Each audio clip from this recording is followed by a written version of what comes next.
Hey everyone, welcome back to Corporate Decoder. Today we're diving into a report from Dawson Geophysical company, and let's just say their annual meeting was less about earthquakes and more about, well, maybe a few rumbles under the surface. Before we start, if you're interested in seeing behind the scenes of what companies are doing with simple English explanations, make sure you're subscribed. Also, join our Discord community for even more in-depth analysis. The link will be in the description below. Dawson Geophysical filed what's called a Form 8K, which is basically a snapshot of significant events. In this case, it's about their annual meeting of stockholders.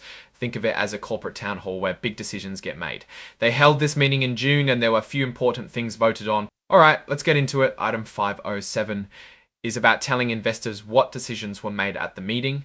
It's all about transparency and keeping shareholders in the loop.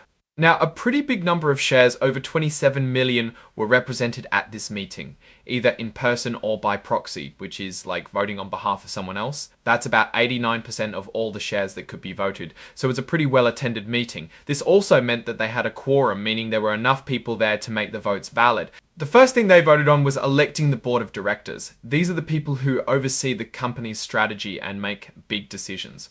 All the people nominated, meaning suggested to be on the board, were elected for the next year until the next annual meeting.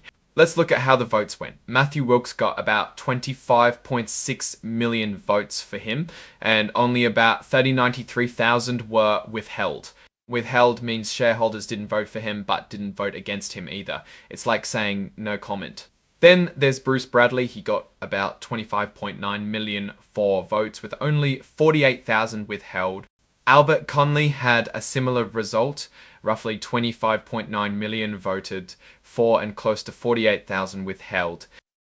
Jose Carlos Fernandez also had votes for of about 25.9 million and roughly 48,000 withheld. Finally, Sergei Krylov got about 25.6 million for votes and about 427,000 withheld. You always wonder why some board members get less votes than others. You see that the broker non-votes, which were about 1.7 million across the board, broker non-votes happen when a broker, that's the person who manages a shareholder's account, doesn't vote on behalf of their clients. It's usually because they don't have instructions from the client on how to vote. Next up was ratifying or approving, the choice of RSM US LA as the company's independent auditor. This is the firm that checks Dawson Geophysical's financial statements to make sure everything looks good. It's like having a neutral third party double check your homework. Looks like about 25.4 million voted for RSM, while about 2.2 million voted against and about 63.5 thousand abstained. They didn't pick a position. So the choice of RSM as the auditor was approved by a pretty wide margin. Most stockholders were on board. The last thing they voted on was the compensation of the named executive officers or NEOs. These are the top people at the company whose salaries are reported to the SEC. The vote is advisory, meaning it's not binding or mandatory on the company, but it gives shareholders a chance to voice their opinion on how much the big bosses are getting paid.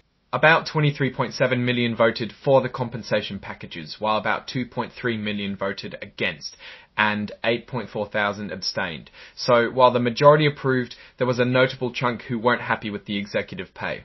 Now, what does all of this mean? Well, it seems like the annual meeting went pretty smoothly.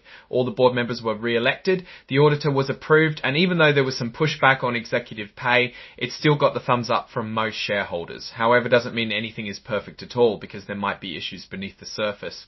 Dawson Geophysical, from viewing just this snapshot, seems pretty stable. The re-election of all board members suggests investors are happy with the company's direction.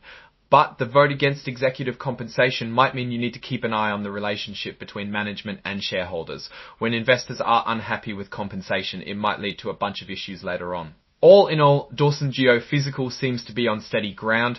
The numbers don't show any immediate red flags, but a bit more analysis into their financials would be insight. Alright, that's our breakdown of Dawson Geophysical's latest filing.